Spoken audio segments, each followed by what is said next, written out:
জাহাঙ্গীরনগর বিশ্ববিদ্যালয়ে সম্প্রতি ঘটে যাওয়া ধর্ষণ চেষ্টার ঘটনা আমাদের সকলকে স্মরণ করিয়ে দিয়েছে এই ক্যাম্পাস কতটা অনিরাপদ।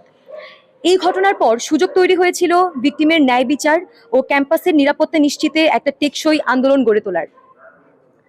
কিন্তু বিভিন্ন কারণেই সেই সুযোগটাকে আমরা আর কাজে লাগাতে পারিনি। তাই আমরা কিছু নারী শিক্ষার্থী মিলে সিদ্ধান্ত নিয়েছিলাম প্রাথমিকভাবে যে আমরা আন্দোলনটাকে আরো এগিয়ে নিয়ে যাওয়ার জন্য এবং আমাদের ক্যাম্পাসের সার্বিক নিরাপত্তা নিশ্চিত করার জন্য, লং টার্মের নিরাপত্তা নিশ্চিত করার জন্য আমরা একটা আন্দোলনের দিকে এগিয়ে যাব।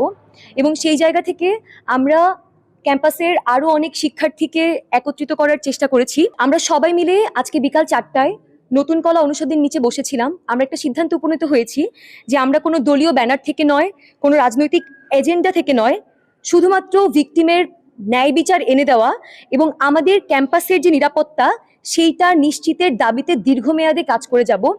এবং সেই চাওয়া থেকে আমরা সকলে মিলে, যারা উপস্থিত ছিলাম, সকলে মিলে আমরা একটা সিদ্ধান্ত উপনীত হয়েছি যে আমরা একটা নতুন প্ল্যাটফর্ম গঠন করব। আমাদের নতুন প্ল্যাটফর্মের নাম হবে নিরাপদ ক্যাম্পাস আন্দোলন। এবং আমাদের এই প্ল্যাটফর্মের কাজ এবং অগ্রযাত্রা অনেকদিন পর্যন্ত চলবে, দীর্ঘমেয়াদে, যতদিন না পর্যন্ত ক্যাম্পাসের সার্বিক নিরাপত্তা নিশ্চিত আমরা করতে পারছি। বিশ্ববিদ্যালয় প্রশাসন এখন পর্যন্ত কি কি পদক্ষেপ নিয়েছে এবং ভবিষ্যতে কি নেবে তা প্রতিনিয়ত শিক্ষার্থীদেরকে আপডেটের মাধ্যমে জানানো। দ্বিতীয় দাবি হচ্ছে ক্যাম্পাসের সার্বিক নিরাপত্তা নিশ্চিত করতে হবে। এক্ষেত্রে প্রধান নিরাপত্তা কর্মীর পদটা শূন্য। এতদিন কেন শূন্য ছিল তার জবাবদিহিতা করতে হবে। নারী নিরাপত্তা রক্ষী সহ পর্যাপ্ত নিরাপত্তা রক্ষী নিয়োগের সুনির্দিষ্ট তারিখ ঘোষণা করতে হবে।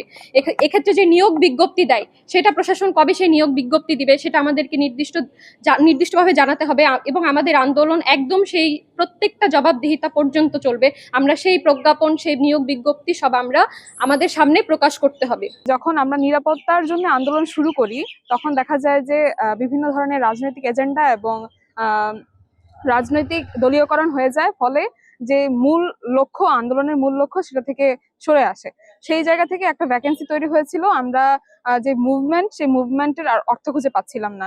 রাজনৈতিক মতাদর্শ এবং পরিচয়ের ঊর্ধ্বে উঠে আজকে মনে হয়েছে যে আমরা একটা প্ল্যাটফর্ম খুলতে পারি এবং আমাদের প্ল্যাটফর্মের মূল লক্ষ্য এবং উদ্দেশ্য হবে শুধুমাত্র নিরাপদ ক্যাম্পাস নিশ্চিত করা। এবং এই লক্ষ্যে প্রশাসনের সাথে যে কোনো রকমের ডিলিংসে যাওয়া, প্রশাসনের সাথে রেগুলার অ্যাটাচমেন্টে থেকে যেভাবে প্রয়োজন, প্রেশারাইজ করা প্রয়োজন, সেভাবে প্রেশারাইজ করে এই ক্যাম্পাসের সার্বিক নিরাপত্তা নিশ্চিত করা।